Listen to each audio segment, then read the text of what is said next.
जय हिंद सभी को। मैं राहुल आप सभी का स्वागत करता हूं am with Rajendra YouTube channel पर। तो इसके पहले हमने देखा था अनुपात का पार्ट 1, जिसमें हमने सारा कंसेप्ट बताया था कैसे अनुपात निकाला जाता है, अनुपात क्या होता है। अब और कुछ एक्सरसाइज भी करी थी। अब आज उसके आगे की कुछ और एक्सरसाइज देख लेते हैं। चलिए तो देखते हैं आज का पहला सवाल। तो पहला सवाल क्या है बताइए। पहला सवाल बोल रहा है कि 1050 रुपये को ए बी सी में इस प्रकार बांटे जाते हैं। ए और बी का अंश का अनुपात है 2:3। तो बी और सी के अंश का अनुपात दिया है 5:6। तो ए का अंश बताइए। चलिए हमने बोला था श्रेणियाँ बनाना। देखो यहाँ पर लिखा है, यहाँ पर ऐसे लिखेंगे ए बटे बी बराबर दिया हुआ है 2:3 और बी बटे सी दिया हुआ है 5:6:5। ठीक है, तो हमने ऐसे सीढ़ियाँ बनाना सिखाया था आपको 2 3 6 5। तो अब आप इसको ऐसे भी तो कर सकते थे कि इसको ना लिखें और डायरेक्ट इसको ऐसे कर लें। इसको ऐसे कर लें कि ए बी सी, जिसका नाम 2 बार आए ना उसको बीच में लिखना। तो देखो बी का नाम 2 बार आया है, ये बी सी और ये ए बी, तो हमने बी को लिख दिया बीच में। तो ए बी दिया है 2 3, तो ये लिख दिया 2 3। बी सी दिया है 6 5, तो ये लिख दिया 6 5। अब बस अब इसको कर दो सॉल्व। इसका इसमें करते हैं, इसका इसमें करते हैं, फिर इसका इसमें करते हैं। तो 6 दूनी हो जाएगा 12, 6 ती हो जाएगा 18 और 5 तिया हो जाएगा 15।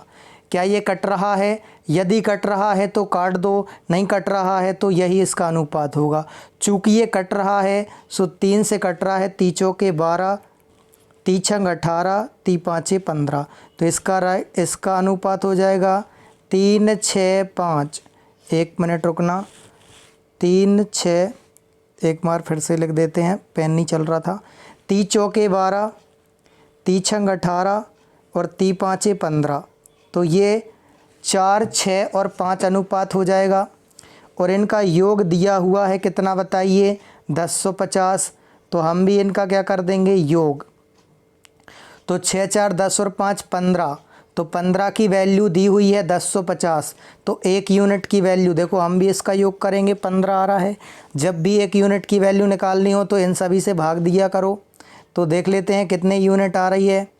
हालांकि 80 यूनिट आ गई पहले से। देखो 15 एकम 15, 70 यूनिट। 15 सत्ते 105 और 1 जीरो, तो 70 यूनिट आ गई। एक वैल्यू, एक यूनिट की वैल्यू।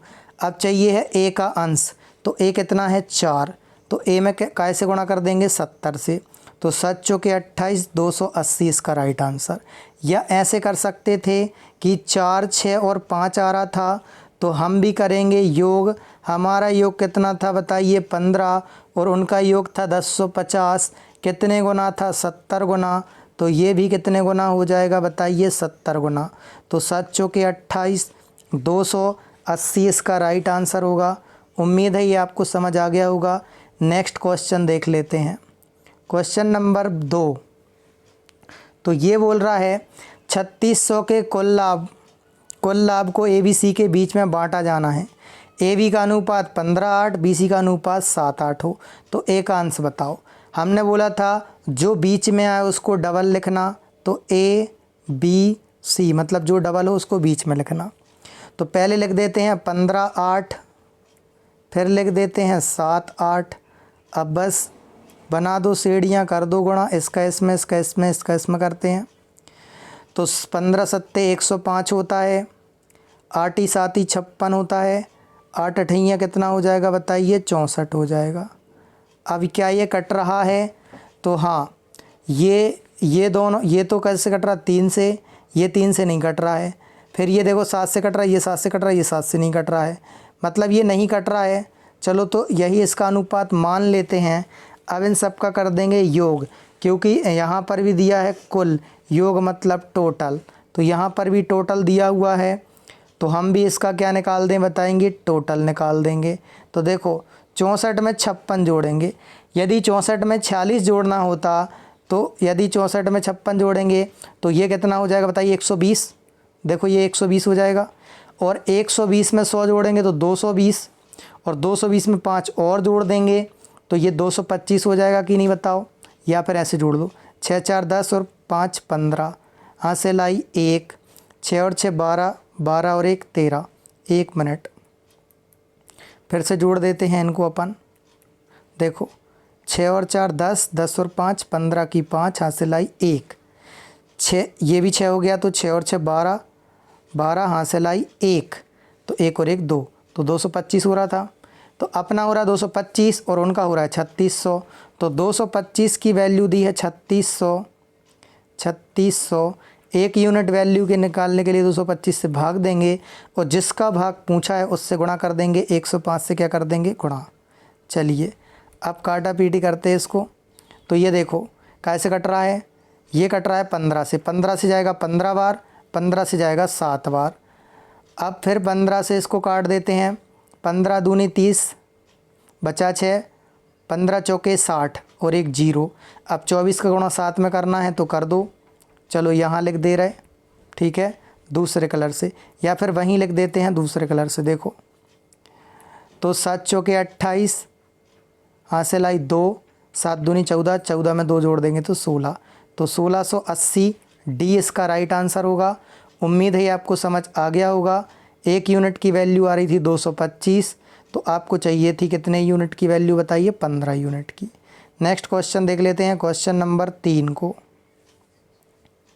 बोल रहा है कि दो संख्याएं 3:4 के अनुपात हैं, यदि प्रत्येक में 6 की वृद्धि कर दी जाए तो ये 4:5 में हो जाती हैं।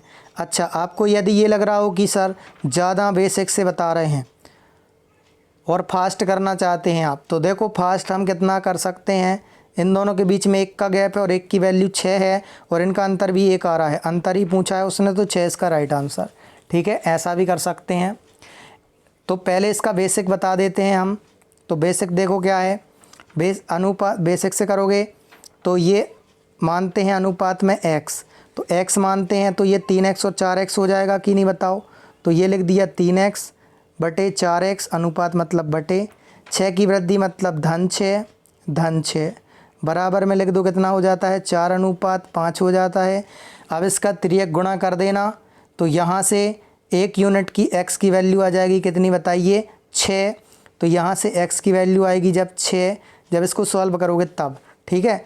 तो x की 6 यहाँ रख देना, 6 चौके 24, तो यहाँ हो जाएगी 6 चौके 24 और यहाँ हो जाएगी 6 × 18।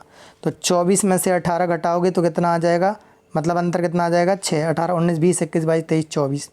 ठीक है, अब शॉर्टकट देखो, आपने आयु का सवाल कर चुके हैं, आयु के सवाल हमने आपको बताए थे।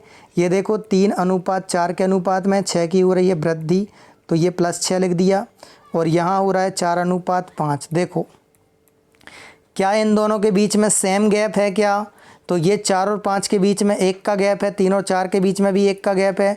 तो यहाँ पर वो बोल रहा है कि 6 का गैप है, यहाँ जब एक जोड़ देंगे तब ये अनुपात बनेगा, लेकिन वो बोल रहा है 6 जोड़ने पर कितने गुना है, 6 गुना। तो इनका अंतर भी 6 गुना हो जाएगा कि नहीं बताओ। अंतर कितने का है, 1 का, चूँकि अंतर पूछा था उसने, तो इसका राइट आंसर 6 हो जाएगा। उम्मीद है अब आपको ये समझ आ गया होगा। क्वेश्चन नंबर 4 को देखिए ज़रा। दो संख्याएं 2:3 के अनुपात में हैं, उनका गुणनफल। हमने बोला था कि अनुपात में मैक्सिमम टाइम x मानने की ज़रूरत नहीं पड़ती, लेकिन गुणा में x ज़रूर मानिएगा। तो हमने बोला था गुणा में ज़रूर x माना करो, तो हम लिख दे रहा है 2x और 3x और दोनों का कर दे रहा है गुणा, तो बराबर में हो जाएगा 96। अब इसको काट देते हैं, तो 3 से जाएगा 3 तिरका 9, 3 दूनी 6, 2 से जाएगा 16 बार, 2 एकम 2, 2 छंग 12।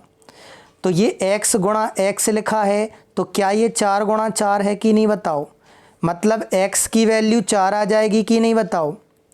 तो हम डायरेक्ट x की वैल्यू 4 लिख सकते हैं, या इसको ऐसे सॉल्व कर सकते हैं, x² बराबर 16, तो x बराबर 4, क्योंकि 16 का वर्ग है बताइए 4 का। तो उम्मीद है x की वैल्यू तो अब आप लोग निकाल लेंगे, तो ये आ गई 4। अब क्या पूछा है, तो इनका योगफल, तो हम इनका क्या कर देंगे योग। तो 3 और 2 कितना हो रहा है 5, x की वैल्यू कितनी है 4, तो 5x की वैल्यू कितनी हो जाएगी 20, 5 चौके 20।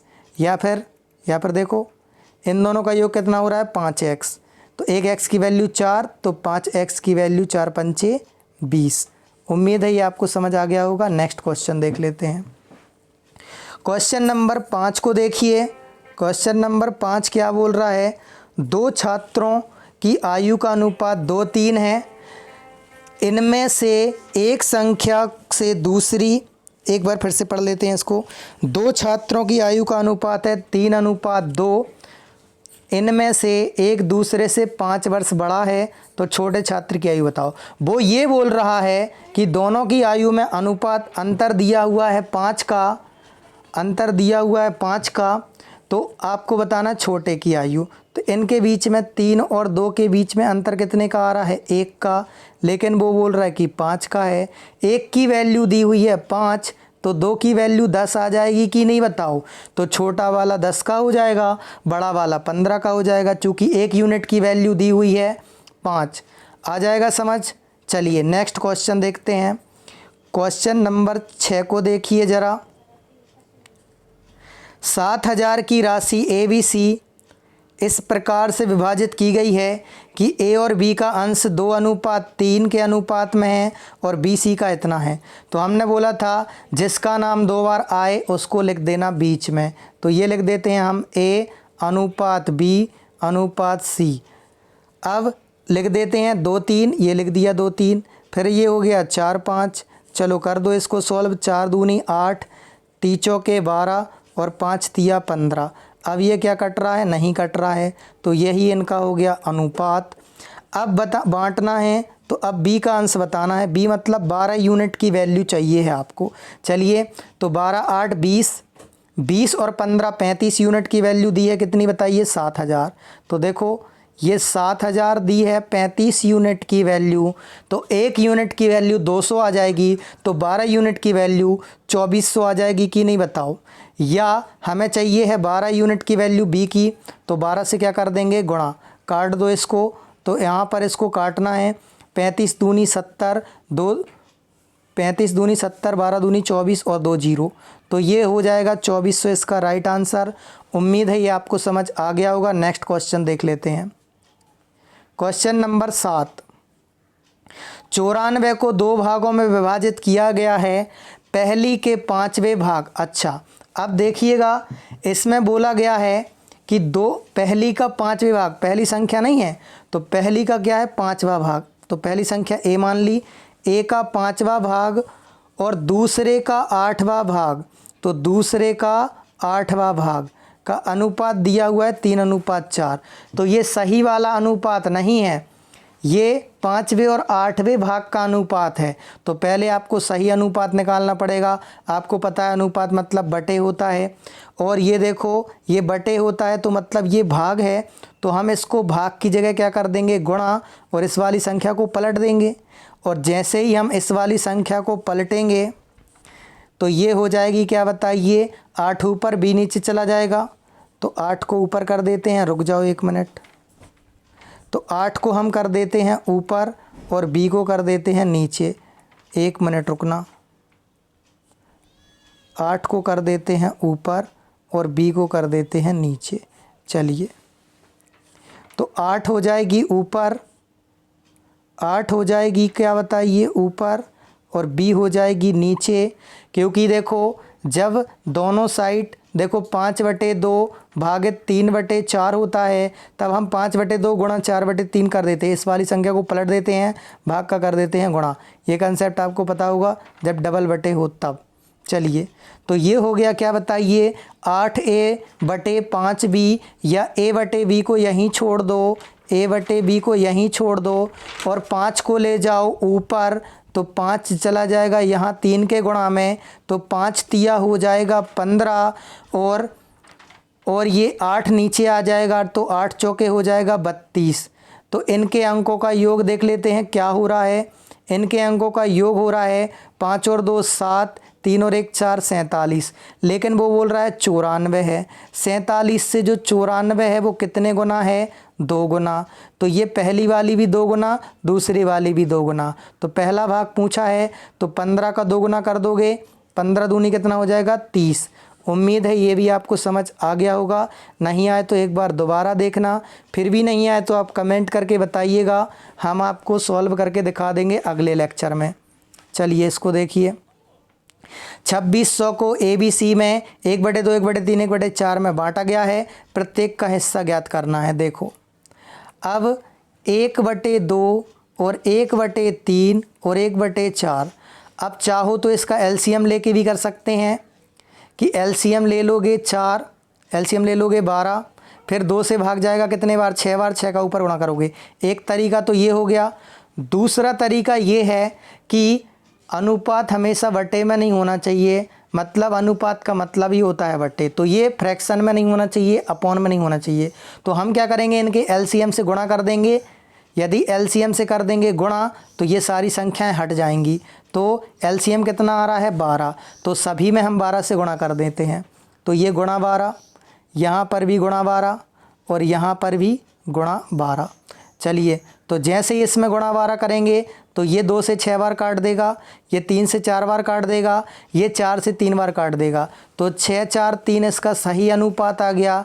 तो जो 6, 4, 3 में होगा वही अपना राइट आंसर होगा। तो 6, 4, 3 में डी दिख रहा है क्या? चलो अच्छा, चलो अब इसको निकाल ही लेते हैं। 6, 4, 10 और 3 13, एक यूनिट मतलब इनका योग आ रहा है 13 और वो बोल रहा है 2600। कितने गुना है? 200 गुना है। तो ये भी 200 गुना हो जाएगा। हाँ, ये हो जाएगा 6 दूनी 1200, 4 दूनी 800 और 3 दूनी 600। तो 1200, 800, 600, ये इसका राइट आंसर हो जाएगा सी। उम्मीद है ये आपको समझ आ गया होगा। सी इसका राइट आंसर है। इसको करना हमने आपको सिखा दिया है। नेक्स्ट क्वेश्चन देखिए, क्वेश्चन नंबर 9। 300 की राशि पी, क्यू और आर में एक इस प्रकार विभक्त की गई है। तो देखो 3 लोग हैं पी, क्यू, आर, तो ये लिख दिया हमने पी, ये लिख दिया हमने क्यू, ये लिख दिया हमने आर। तो पी, क्यू, आर में इस प्रकार विभक्त की गई है कि क्यू को पी से 30 रुपये ज़्यादा मिलें। तो क्यू को पी से मिलेंगे कितने रुपए ज़्यादा बताइए? 30 रुपये ज़्यादा। तो ये लिख दिया हमने 30 रुपये ज़्यादा। फिर बोल रहा है आर को क्यू से 60 रुपये ज़्यादा। तो क्यू को 60 रुपये, क्यू से 60 रुपये ज़्यादा, मतलब पी से तो 90 रुपये ज़्यादा हो जाएंगे कि नहीं बताओ। अब हम यदि बोल दें, यदि ये 90 और 30 अर्थात 120 हटा लें तब इनका अनुपात बराबर हो जाएगा कि नहीं बताओ। तो यदि हम 300 में से 120 हटा दें तो ये बचेगा कितना बताइए? 180। और हमने बोल दिया कि आपके पास हैं 180 रुपये। अब आप तीन लोगों को बांट दो, तो आप कितना कितना बांट दोगे? 60-60 बांट दोगे कि नहीं बताओ? 60-60 बांट दोगे आप। तो अब देखो, लेकिन इसके पास तो 30 ज़्यादा हैं, इसके पास 60, इसके पास 30 ज़्यादा मतलब 90, इसके पास 30 ज़्यादा है मतलब 115। एक एक जीरो से एक एक जीरो कट गया, 3 से काटो, 3 दूनी 6, 3 तिरका 9, 3 पाँचे 15। एक तरीका ये हो गया। 2, 3, 5, तो 2, 3, 5 दिख रहा है बी में। अब दूसरा तरीका देख लेते हैं। दूसरा तरीका कैसे निकालेंगे? दूसरा तरीका है पी, क्यू और आर। अब बोल रहा है कि पी से क्यू के पास 30 रुपये ज़्यादा हैं तो पी को एक्स मान लिया, तो ये हो जाएगा धन 30। और क्यू से 60 ज़्यादा हैं तो मतलब पी से 90 ज़्यादा हो जाएगा, एक्स धन 90। बराबर में लिख दोगे 300। तो x की वैल्यू यहाँ पर क्या आ जाएगी बताइए? 60। इसको सॉल्व कर लोगे आप। और जैसे ही इसकी 60 आएगी तो यहाँ पर लिख देंगे आप 60, यहाँ पर लिख देंगे 90, यहाँ पर लिख देंगे 150 और इनका अनुपात निकालेंगे। तो देखो 20 तिया 60, देखो कैसे कट रहा है? 30 से, 30 दूनी 60, 30 तिया 90 और 30 पंचे। उम्मीद है ये आपको समझ आ गया होगा। नेक्स्ट क्वेश्चन देख लेते हैं। पहली मेथड से नहीं आया तो दूसरे से कर लेना। एक पेटी में 1 दर्जन शीशे थे। 1 दर्जन मतलब क्या होता है बताइए? 12। तो कितने शीशे थे? 12। पेटी गिरकर टूटते हुए और बिना टूटे हुए शीशों का अनुपात कौन सा नहीं हो सकता है? तो आपको बताना कौन सा नहीं हो सकता। अब देखो, जब पेटी में 12 दर्जन शीशे थे, 1 दर्जन मतलब 12 शीशे थे और दर्जन से शीशे टूटे हुए हैं। अब कुछ शीशे टूट गए तब भी तो वो 12 रहेंगे ना, टूटे हुए और बिना टूटे मिलाएंगे तब भी तो वो 12 रहेंगे। तो मतलब उनका योग 12 ही आएगा। तो 2 और 3 का योग कितना आ रहा है? 3। तो 3 12 से डिवाइड है, मतलब उनका योग 12 से डिवाइड होना चाहिए। तो ये 12 से डिवाइड है, हाँ ये हो सकता है। 3 और 1 4, ये भी 12 से डिवाइड है, ये भी हो सकता है। 3 और 2 5, 5 12 से डिवाइड नहीं है, मतलब 5 में 12 से भाग नहीं जा रहा है, मतलब 5 से 12 में भाग नहीं जा रहा है, मतलब ये नहीं हो सकता। फिर 7 5 12, 12 का 12 में भाग जा रहा है, 4 का जा रहा है, 3 का जा रहा है, 12 का जा रहा है, 5 का नहीं जा रहा है, मतलब सी इसका राइट आंसर हो जाएगा। सी नहीं हो सकता, बाकी सब हो सकते हैं। देखो ओरली अब आप इसको ऐसे कर सकते थे कि 2 और 1 3, 3 से 12 कटेगा, 4 से 12 कटेगा, 12 से 12 कटेगा, 5 से नहीं कटेगा, मतलब सी इसका राइट आंसर होगा। उम्मीद है ये सारे क्वेश्चंस आपको समझ में आए होंगे और आप इनकी अच्छे से प्रैक्टिस करिए। यदि बार बार प्रैक्टिस करेंगे तभी मैथ बनेगी। मैथ सिर्फ और सिर्फ आती है प्रैक्टिस की वजह से। तो उम्मीद करते हैं ये आपको समझ आया होगा। यदि आपको ये क्वेश्चंस पसंद आए हों, समझ आए हों, तो आप इस वीडियो को लाइक करिएगा और दोस्तों के साथ शेयर करिएगा। तो मिलते हैं नेक्स्ट वीडियो में, तब तक के लिए सभी को जय हिंद, जय भारत, धन्यवाद।